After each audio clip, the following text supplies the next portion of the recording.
All right. So, welcome to B Dad Garage again. All right. So here's what we're gonna do.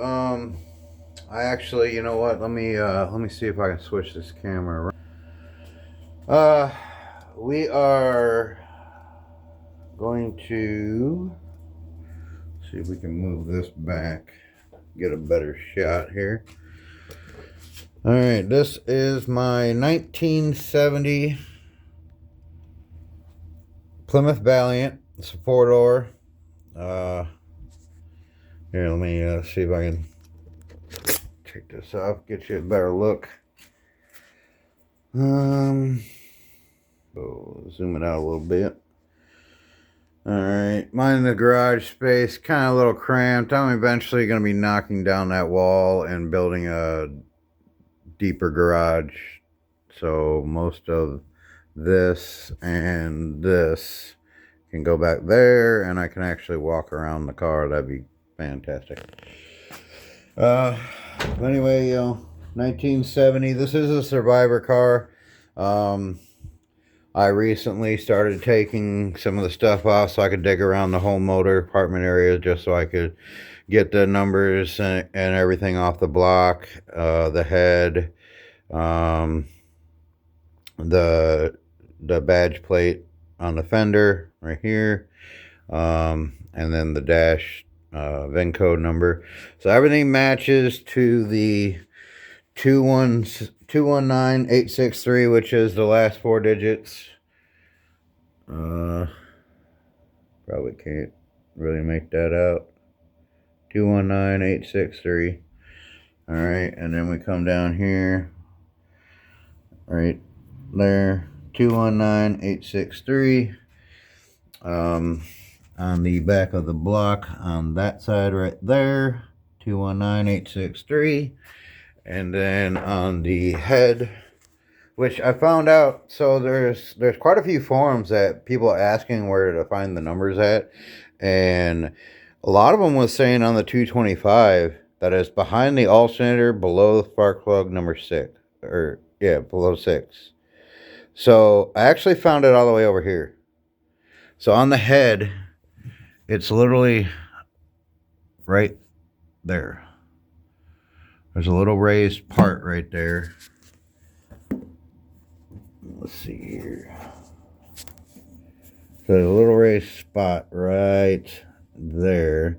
And it literally says 219863. And then if you come over here to this side, which is, and I wish there was a way to, flashlight. We got a flashlight? Let's see if we got a flashlight. I think we got a flashlight. All right, let's see if we can get some light into the subject. Okay. Right here, let's see here. See if we can get. All right, so there's your F225R. Yeah, you guys can't see it. It's a big glare for you, but I can see it. And then right there, it has a manufacturer date. And then right down here, it has 216. Is that? I can't. 219863. So the head, the block, all matches this car. The reason the motor is like this is the one owner gentleman who bought this car in 1970. It was made in 1969, which also on the block you got the numbers 2806830-4, and I found out that is the manufacturing stamp. When I look up the code, it said, I believe it was the 108th day of 1969. This was made in the Detroit plant, the motor. And then when you compare it to the numbers that are on here and on the dash, it also says that this car was made on the 108th day in Detroit in 1969.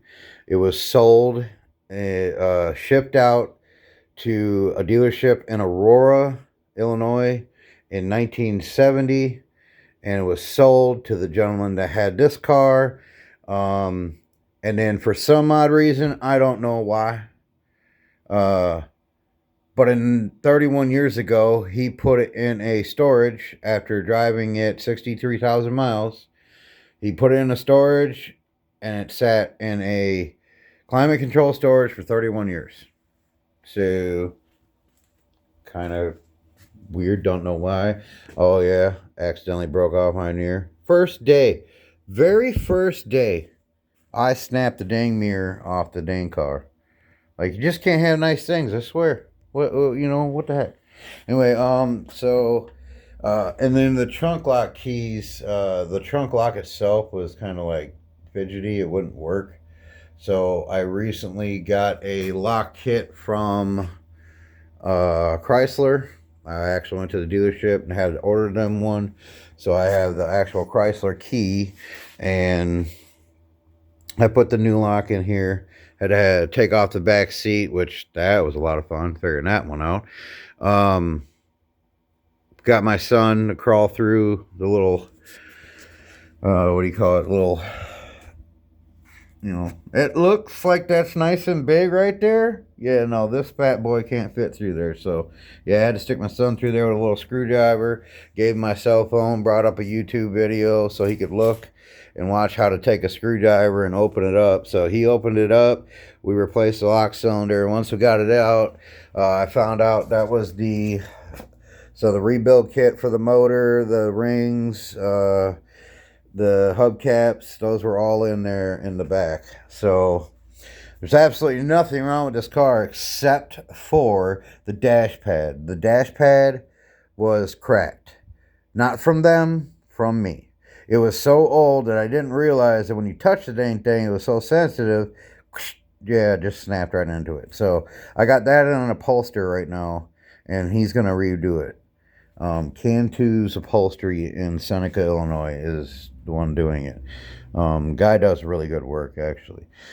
Anyway, so that's why this is all taken apart also, is to get that dash pad out. And then plus also the dash cluster, I noticed the lights pretty dull. They're on. You can see everything. It's just very dull. And with these lights, the way the dash clusters go is these little tabs right here, these are all the lights. Those are all your instrument panel lights. And you would just twist and they pop out, and then this is your motherboard. So like, the positive and grounds, for the lights and everything, for all the different, this is your wiring harness, goes right into this little thing here. Here's your, I believe they call it some kind of, I'm at a loss for words, some kind of like condenser,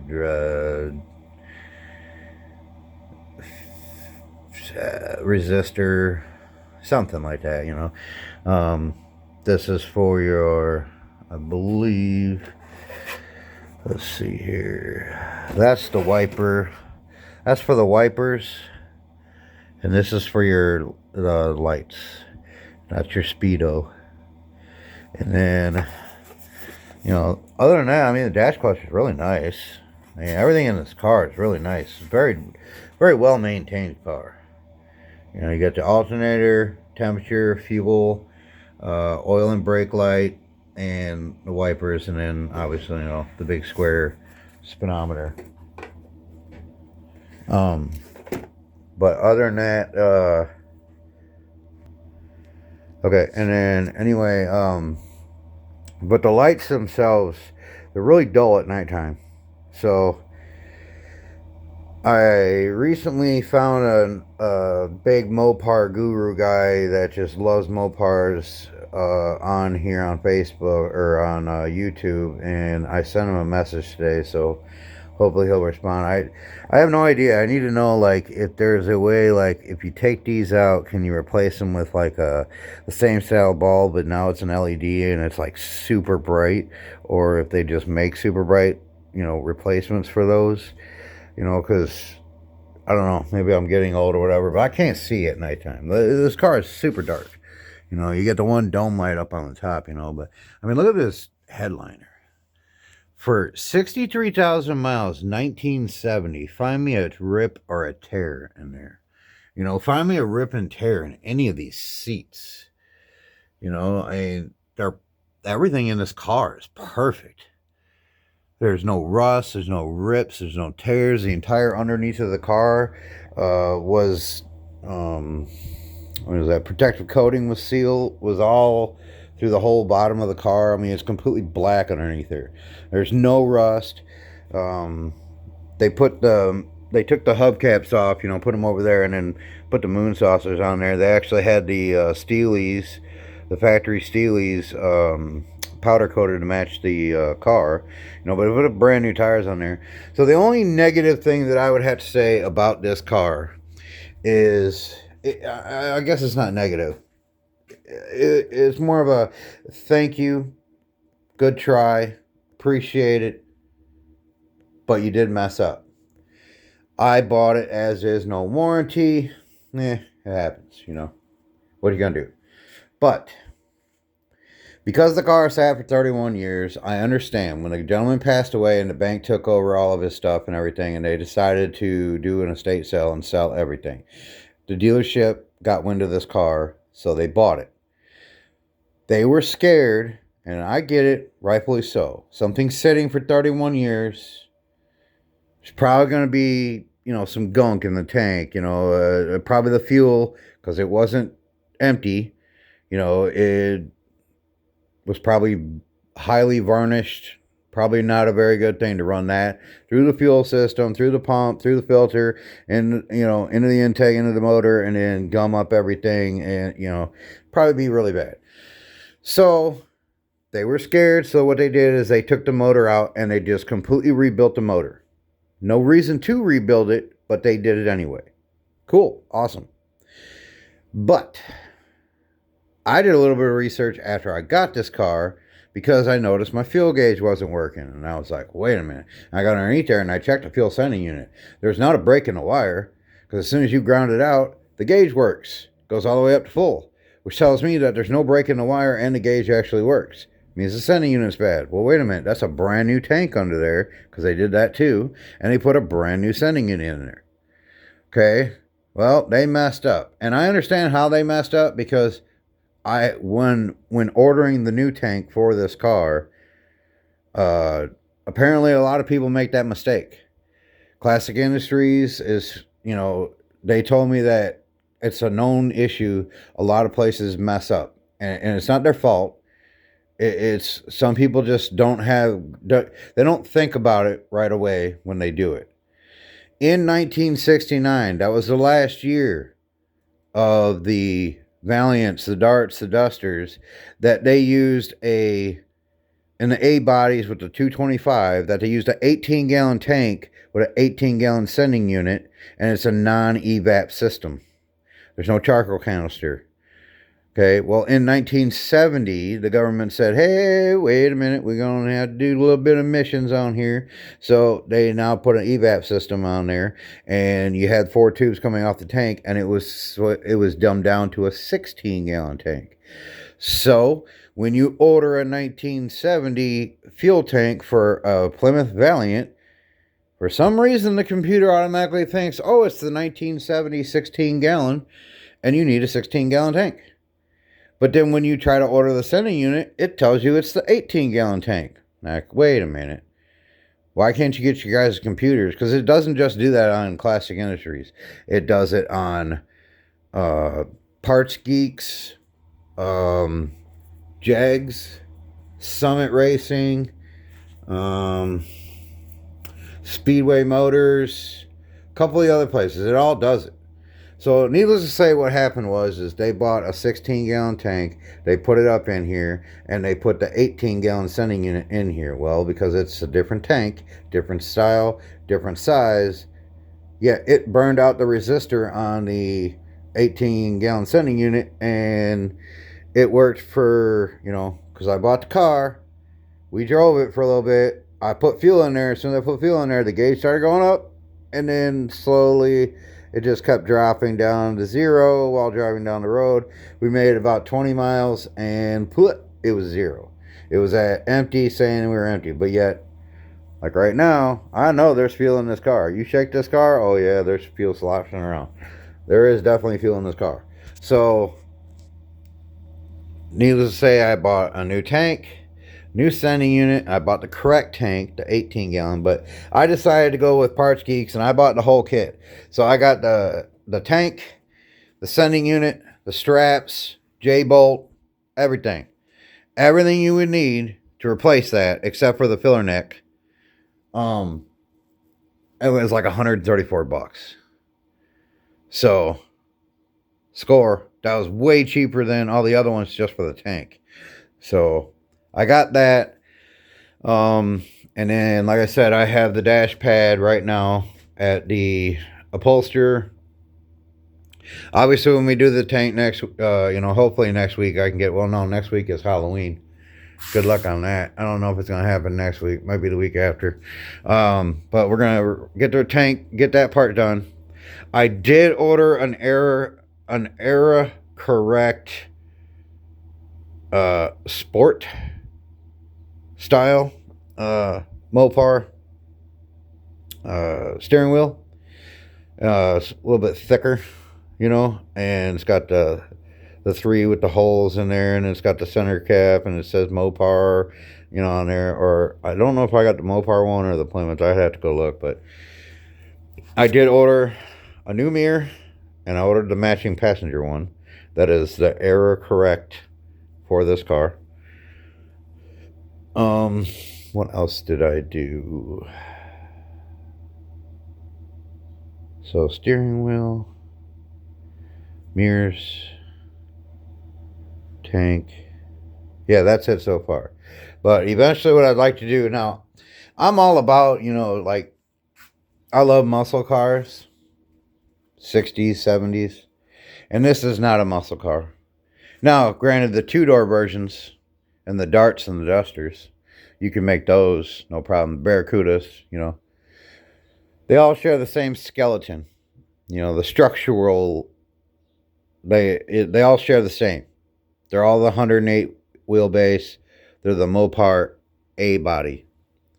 67 through 74, I believe. For this particular setup, 64 through 70, or 67 through 74, I believe. They're all the same setup. The only difference is obviously the interior is a little bit different and the outside skins. You can't take this fender, for instance, and throw it on a Duster. You can't throw this on a Barracuda. You can't take a Dart and throw it, you can't do that. But if you used to take this body, the whole body, and, the entire body, and you removed it from this car and left the chassis with the drivetrain intact, you can take a Barracuda, a Duster, a Dart, stick it right on here, and it would work. It's no different. You can even, and what's even really weird is this is the 4-door Valiant. The 2-door Valiant is the same wheelbase. I learned that too. So, kind of like these A bodies. There's a lot of go-to in between. But after watching some of the other people's channels and that, with the B bodies and not sure all the lingo yet, B body. I know there's an E body. I don't know if there's C and D. Probably is. But I've noticed, like, with the Chargers and the Road Runners, you can't put the fenders and stuff on there, and like the Cornets and I think the Furies. You can't take the fenders and the the fenders, the quarter panels, the fenders, the quarter panels, the doors, the hood. You can't change those in between. But the structural ability of them, the floor pans, the frame rails, the drivetrain, this whole section, the radiator support, all of that, the skeletal of the vehicle, they all interchange with each other. you know, the B bodies, and probably the same if there is C and if there is D, and with the E's, you know, all of those that are on that chassis line of those years, all the internals switch out, you know, so kind of helps out because it's hard to find stuff for a Valiant. But if I look up stuff for a Dart or a Duster or the Barracuda, all of a sudden I find them, you know, so. But yeah, eventually, you know, I'd like to do the Dutra duels. I would like to change it from the Holly 1920 because in all the research I found out that's actually not a very good carburetor. Even though I haven't had no issues yet, but then again, we haven't driven it very far. But I would like to get the, you know, like a probably 350 CFM, you know, probably like a Edelbrock 4-barrel, and I get the Aussie or the, I think it's Oppenhauser or something like that. They make an intake also. Get the 4-barrel intake. Get, like I said, the duals 2-to-1. Maybe put like a Flowmaster or some kind of performance muffler, and then straight piped out to the back. You know, I would love to get the Krager SS's on here. You know, not try to race this, you know, as in like make it a muscle car, but just make it muscle-y, you know, and just shine it up, you know, something I could take to a nice cruise on a Sunday or take it to like a car show, you know, get the paint all buffed out and everything, you know, because surprisingly enough, this car's straight. There's no dings, there's no, well, no, take that back. There is one. I think I found one. Yep, right there. I found one right there. I'm thinking somebody got out and went, wham. That's the only thing I can think of. Or something fell on the car. But I could see somebody getting out, you know, having a conversation and then just get mad, just bang, just hit the car, you know. Nice little, like I said, a little dent right there. But other than that, you know, nothing. All the way around, trunk lid solid, no rust inside the trunk area. But it is getting the, quote unquote, I guess it happens to a lot of them. Right there, yeah. So on both sides, it's just about that little bit of much. So that's going to need to get taken care of here pretty soon. But I mean, look at the drip rails. There's no rust on them drip rails. There's no rot. Nothing. I mean, this car was definitely somebody liked this car. Somebody took care of this car. Floor is completely solid. Not a thing wrong with the floors. And obviously I got the back seats up right now, you know. But I mean, let's see here. I mean, look at that metal. Show me the rust. You know? I mean, look at this. This car is solid inside here. Absolutely beautiful. You know? It's definitely a great candidate if you wanted to have something that, you know, I didn't mean to slam it like that, but I mean, yeah, doors closed perfect. Everything works, like I said. I mean, there is a zero accessory car. You got, what do you call it?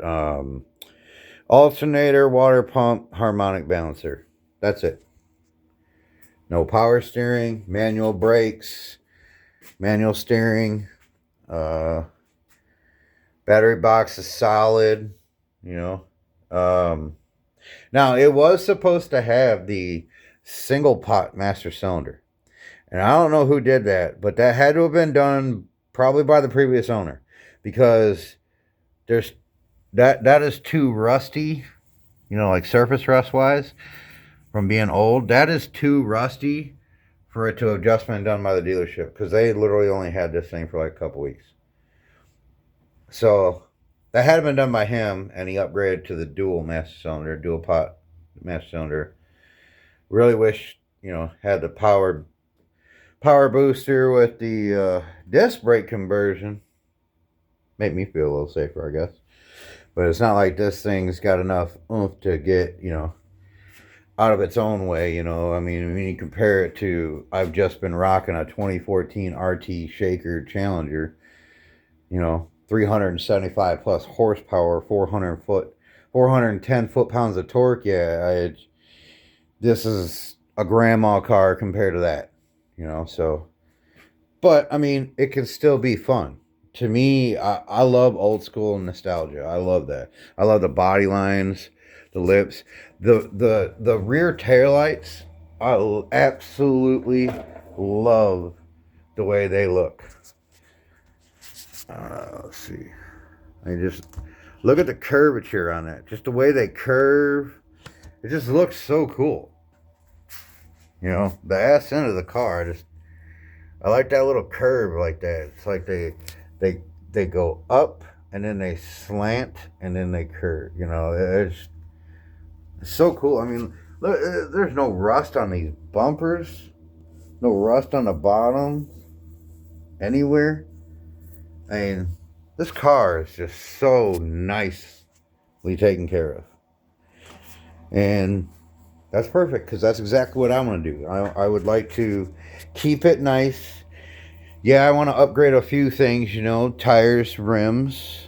Uh, they're either going to be like the Magnum 500s, or I was thinking of the Torque Thrust, but I like the Krager SS look better. I really do. Yes, they're expensive, but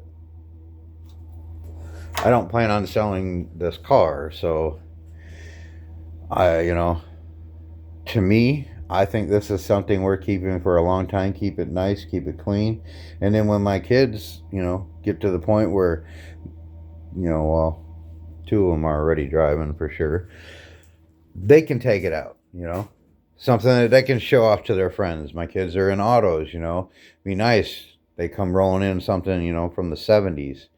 And it's 2025. That's That's just like that's a cool factor of its own. Here's a car from 1970 and it's year 2025 and it just works. You know, it runs, it works. It's the basic of the basic. It's not hard for someone to learn how to work on a vehicle doing something like this. You have three basic functions: air, fuel, and spark. You can't get no easier in that. There's no, you don't have a bunch of sensors everywhere. You don't have a bunch of fuses and relays and all this stuff to worry about. This is like the basic of the basic. Something super simple to learn on. And I'm not very good at working on vehicles. So that's again why I like this car.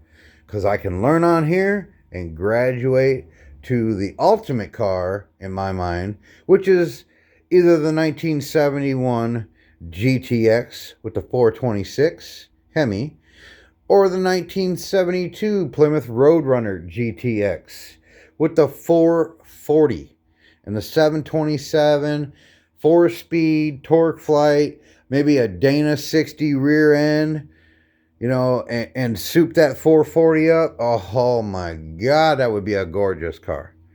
The painted nose cones of the Plymouth Satellite Sebrings, the GTXs, the Roadrunner GTXs, the Roadrunner, you know, the 71 and 72 with that nose cone. It's just gorgeous. The body lines, everything. Oh my God, I love that car. If I could get one of those, I'd never buy another vehicle ever again for the rest of my life. So maybe I get lucky and that's what I'll get. But anyway, so moving forward, that's what we're going to do. We're going to try to do the next video is we will try to get that fuel tank done. If I don't have the dash pad back, I'm still going to try to put the dash all back together. But before I do, I would like to see if I can figure out the light situation. Get the lights fixed on that. And then get it back in there. Get the new steering wheel put on. Get everything back together so you can at least start the car and drive a car around in there.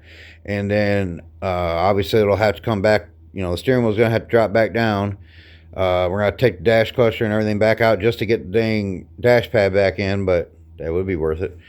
And then after that, I just want to do like, you know, little upgrades here. I want to keep it stock, but just make it nicer. You know, I mean, obviously it won't be stock with having the Oppenhauser or the Aussie Speed, you know, different intake runner with a 4 barrel, and then put a 4 barrel carb on here, you know, 4 barrel intake, air, blah, 4 barrel air cleaner housing on here, you know. But I would like to do stuff, you know, like get a nice, newer alternator, you know, new spark plug wires, you know, is just make everything look nicer. Maybe get the Oppenhauser or the Aussie Speed chrome valve cover. Chrome don't get you home. It don't do nothing for it, but it makes it look nice, you know.